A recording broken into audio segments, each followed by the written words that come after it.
Hello बच्चों, स्वागत है आप सभी का जल मैथ्स क्लासेस में। और आशा करता हूं कि आप सभी लोग स्वस्थ होंगे और मज़े में होंगे। तो आज हम यहां पर स्टार्ट करने जा रहे हैं प्रश्नावली 4.1 द्विघात समीकरण प्रश्न संख्या 2। देखिए, प्रश्न क्या है कि निम्न स्थितियों को द्विघात समीकरणों के रूप में निरूपित कीजिए। तो हमें इस सवाल में जो भी पार्ट दे रखे हैं, ये पहला भाग है हमारा, तो इसमें हमें द्विघात समीकरण बनानी है। इस सवाल में जो कुछ भी कहा जा रहा है उससे हमें एक द्विघात समीकरण तैयार करनी है और बस वही हमारा आंसर हो जाएगा, हमें उसको आगे हल नहीं करना है। तो चलिए हम स्टार्ट करते हैं अपने प्रश्न संख्या 2 का पहला भाग। देखिए, एक आयताकार भूखंड है जिसका क्षेत्रफल कितना है, 528 मीटर स्क्वायर है। क्षेत्र की लंबाई मीटर में जो दे रखी है चौड़ाई के दुगने से एक अधिक है। हमें भूखंड की लंबाई और चौड़ाई ज्ञात करनी है। देखिए, ये इस तरह से हमारे पास एक आयताकार भूखंड है जिसमें कि आमने सामने की भुजाएं ये बराबर हो वो आयत होता है। सवाल कह रहा है कि क्षेत्र की लंबाई चौड़ाई के दुगने से एक अधिक है। ये हम लंबाई मान लेते हैं। लंबाई जो है ये इस चौड़ाई से डबल से भी एक ज़्यादा है। तो पहले हमें चौड़ाई माननी पड़ेगी। तो चौड़ाई अगर हम x मान लें तो लंबाई इसकी डबल है यानी दुगनी है। तो हम इसमें 2 से गुणा करेंगे x में, तो ये 2x हो जाएगी। और उससे भी ज़्यादा एक एक इसमें और हम बढ़ा देते हैं, तब ये लंबाई हो जाएगी। तो ये मीटर में है इस तरह से। तो हम लिखते हैं, माना आयताकार भूखंड की चौड़ाई, भूखंड की चौड़ाई बराबर x मीटर, ये हमने मान ली। अब तब हमारी लंबाई क्या हो जाएगी, सवाल के हिसाब से हम लिखेंगे तब लंबाई बराबर 2x प्लस 1 मीटर। अब देखिए, प्रश्न में लिखा है कि भूखंड का क्षेत्रफल कितना है, 528 मीटर स्क्वायर है। तो क्षेत्रफल कहते हैं लंबाई और चौड़ाई की गुणा को। तो हम यहां आगे लिखते हैं, प्रश्नानुसार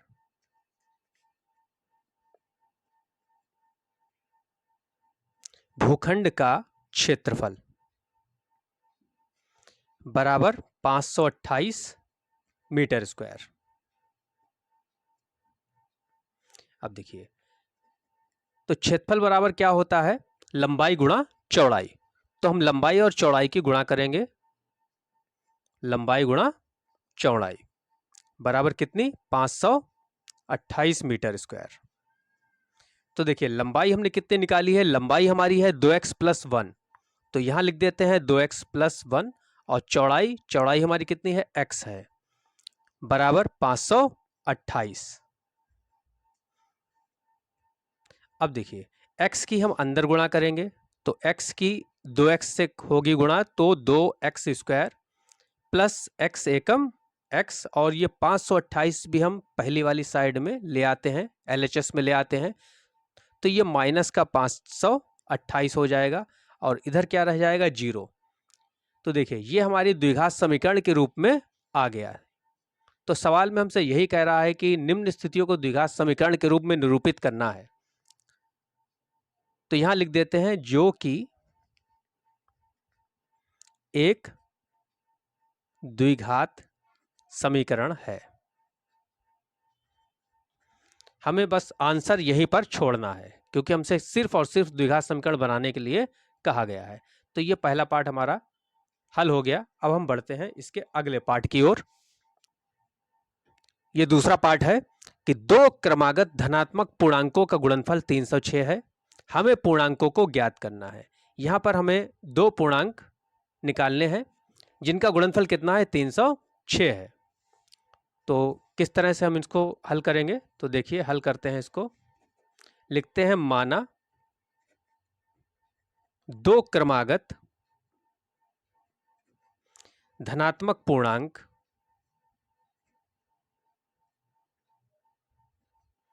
x और x+1 है। देखिए, क्रमागत का मतलब होता है वो संख्याएं जो क्रम से हों। पूर्णांक का मतलब संख्या ही है। तो जैसे पहली संख्या हमारी 1 होती है, इसके बाद अगली संख्या हमारी 2 आती है, तो 2 कब आएगी? जब हम पहली में 1 जोड़ेंगे। 1 के बाद अगला कब आएगा? 2। जब हम पहले में 1 जोड़ेंगे तभी 2 मिलेगा, दूसरे में 1 जोड़ेंगे तभी 3 मिलेगा। यानी क्रमागत संख्याओं में 1 अंक की बढ़ोतरी होती जाती है।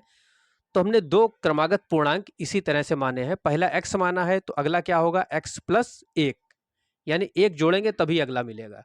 तो ये हमारे 2 क्रमागत धनात्मक पूर्णांक हो गए। अब सवाल हमसे कह रहा है कि इनका गुणनफल कितना है? 306 है। तो यहां लिखते हैं प्रश्नानुसार x और x+1 की गुणा कितनी है? 306 है।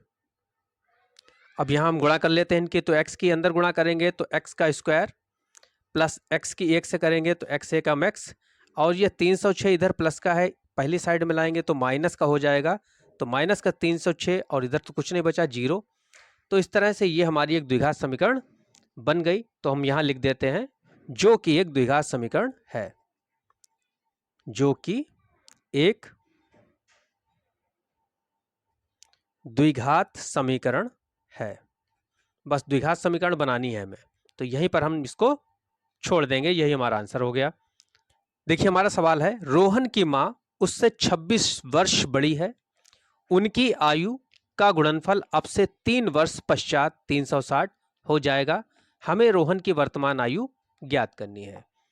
तो ऐसे सवालों में बस करना क्या है, जो हमसे पूछा जा रहा है वो हमें पहले मान लेना है।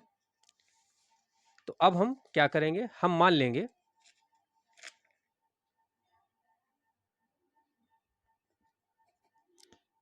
माना रोहन की वर्तमान आयु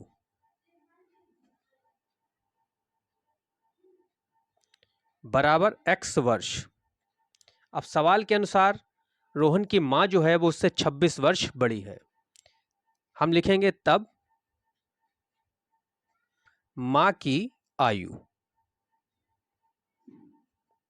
26 वर्ष बड़ी है रोहन से, तो रोहन की उम्र है x और x में 26 और हम जोड़ देंगे क्योंकि 26 साल बड़ी है, तो x+26 वर्ष।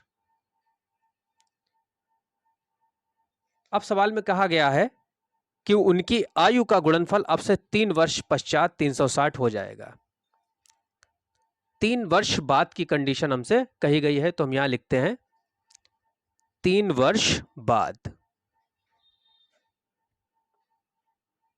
अब 3 वर्ष बाद रोहन की आयु कितनी हो जाएगी? तो यहां लिखते हैं रोहन की आयु।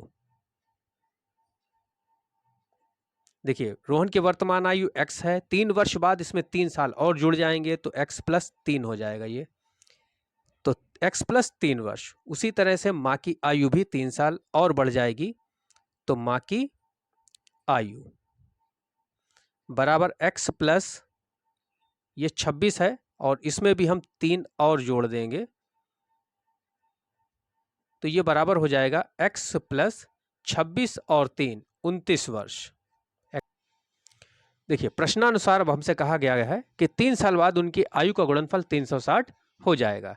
यानी कि अब हम इनकी आयु की गुणा कर दें, ये वाली आयु, तो 360 आएगा। तो हम यहां लिखते हैं प्रश्नानुसार x+3 और x+29 बराबर 360। तो इस तरह से अब हम इनकी आपस में गुणा करके एक द्विघात समीकरण बना लेंगे। तो x की पहले x से गुणा होगी। देखिए, सभी चिन्ह यहाँ पर प्लस के ही हैं, तो हमारा जो भी आएगा वो सारा का सारा प्लस में ही होगा। तो चिन्हों की हमें टेंशन इसमें नहीं लेनी है। तो x की x से गुणा करेंगे तो x² प्लस x की 29 से गुणा करेंगे तो 29x, बीच में प्लस ही लगेंगे, प्लस अब 3 की x से गुणा करेंगे तो 3x, प्लस 3 की 29 से गुणा करेंगे तो 3 नियम 27 के 7 बचे 2, और 3 दूनी 6 और 6 और 2 8 बराबर 360। तो x² और 29 और 3 32x प्लस का 87 और ये 360 प्लस का है, इधर आएगा तो माइनस का 360 हो जाएगा, बराबर में 0। तो x का स्क्वायर प्लस 32x और माइनस के 360 में से हम प्लस के 87 घटाएंगे तो माइनस का चिन्ह लगेगा, बड़ी संख्या का चिन्ह हम लेंगे। और 360 में से 87 अगर हम घटाते हैं, माइनस करते हैं, तो ये आएगा 273 बराबर में 0। तो देखिए ये भी हमारी एक द्विघात समीकरण बन गई। तो अब लिख देंगे हम जो कि एक द्विघात समीकरण है।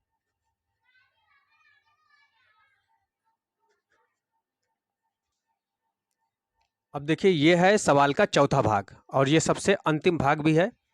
तो इसमें क्या दे रखा है कि एक रेलगाड़ी 480 किलोमीटर की दूरी समान चाल से तय करती है।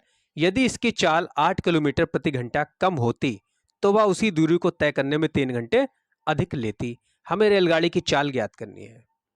देखिए ये एक रेलवे ट्रैक है और एक रेलगाड़ी यहाँ से स्टार्ट होती है और यहाँ तक एक समान चाल से चलती है। इसका मतलब एक बराबर चाल से चलेगी, ना उसकी चाल कहीं पर धीमी होगी ना कहीं पर उसकी चाल ज़्यादा होगी। तो ये 480 किलोमीटर की दूरी सवाल में दे रखी है। अब देखिए क्या कहा गया है कि आगे कि यदि इसकी चाल 8 किलोमीटर प्रति घंटा कम होती। अब अगर हम चाल घटा देंगे, ट्रेन की स्पीड अगर हम घटा देंगे तो पहुंचने में लगा हुआ समय बढ़ जाएगा। तो वही दे रखा है कि उसी दूरी को तय करने में 3 घंटे अधिक लेती। जब हम स्पीड कम करेंगे तो हम समय 3 घंटे ज़्यादा लगता है। हमें रेलगाड़ी की चाल ज्ञात करनी है। तो ऐसे सवालों में क्या करना है, हमें जो पूछा जा रहा है वो पहले हम मान लेते हैं। तो इसको हल करते हैं हम। माना यहाँ पर लिखेंगे रेलगाड़ी की चाल बराबर x किलोमीटर प्रति घंटा, यानी कि 1 घंटे में x किलोमीटर ट्रेन जा रही है। दूरी हमें कितनी तय करनी है, तो दूरी जो है वो 480 किलोमीटर की तय करनी है। 480 किलोमीटर। देखिए चाल भी हो गई, दूरी भी हो गई। अब समय, इतनी दूरी को इस स्पीड से x की स्पीड से ट्रेन पार करेगी तो उसको समय कितना लगेगा। तो समय निकालने के लिए हमारे पास फार्मूला होता है समय बराबर दूरी बटे चाल। ये आपने फार्मूला पढ़ा ही होगा, समय बराबर दूरी बटे चाल। तो अब हम इस समय को, पहले समय है ये हमारा, इसको हम t1 मान लेते हैं। दूरी कितनी है, 480 है और चाल कितनी है ट्रेन की, x है। तो इतने घंटे का समय लगेगा। अगर ट्रेन x की स्पीड से 480 किलोमीटर की दूरी तय करेगी तो समय कितना लगेगा, 480 बटे x घंटे लगेगा। अब सवाल में कहा गया है कि यदि ट्रेन की स्पीड 8 किलोमीटर प्रति घंटा कम कर दी जाए, तो हम यहां लिखते हैं ट्रेन की चाल 8 किलोमीटर प्रति घंटा कम करने पर नई चाल हमारी क्या हो जाएगी। हमने पहले चाल x थी, उसमें से 8 घटा दिया तो x माइनस 8 किलोमीटर प्रति घंटा हो जाएगी। किलोमीटर प्रति घंटा हो जाएगी। दूरी अभी भी उतनी ही है, उतनी ही दूरी तय करनी है। तो दूरी तो हमारी 480 किलोमीटर की ही है। तो अब हमें समय कितना लगेगा, तो अब जो हम समय निकालेंगे तो फार्मूला वही लगाएंगे, समय बराबर दूरी बटे चाल, और इस वाले समय को हम t2 मान लेते हैं। तो दूरी कितनी हो गई, 480 और चाल अब हो गई x माइनस 8। तो इतने घंटे का समय लगेगा। अब देखिए जरा समय कौन सा अधिक है,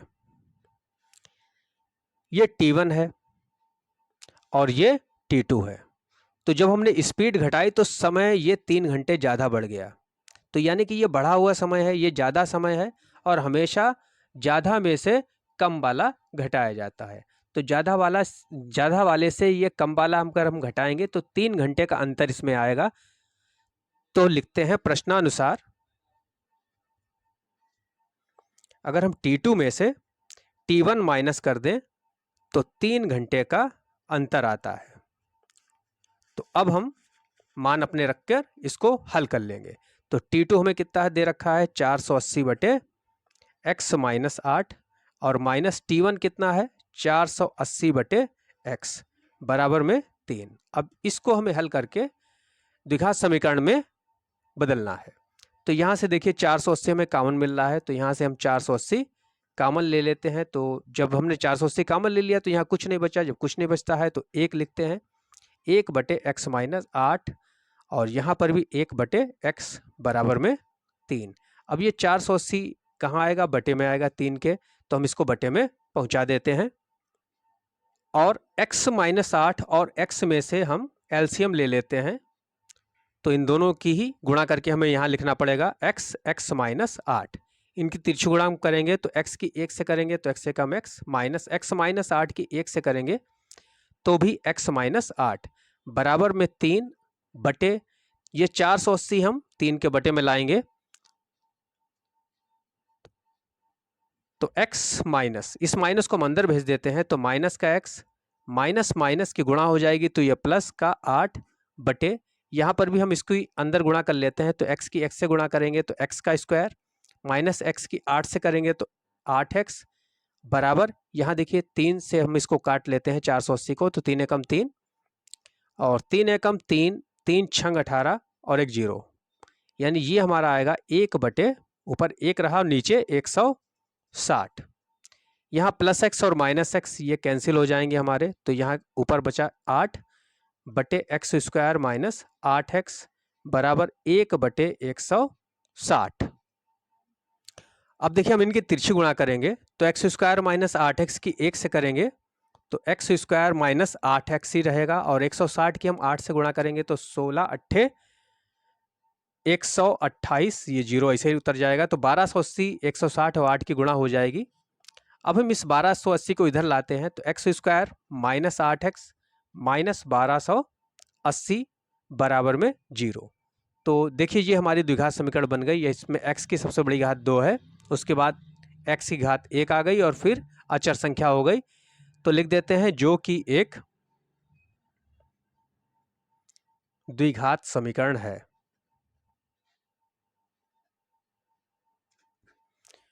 तो इसी के साथ ये प्रश्न हमारा प्रश्न संख्या 2 एक्सरसाइज, इस एक्सरसाइज का हल हो गया। तो ये वीडियो आपको कैसा लगा, वीडियो पसंद आया हो तो इसे लाइक कीजिएगा, चैनल को सब्सक्राइब कीजिएगा और ज़्यादा से ज़्यादा लोगों में शेयर कीजिएगा। वीडियो देखने के लिए बहुत बहुत धन्यवाद।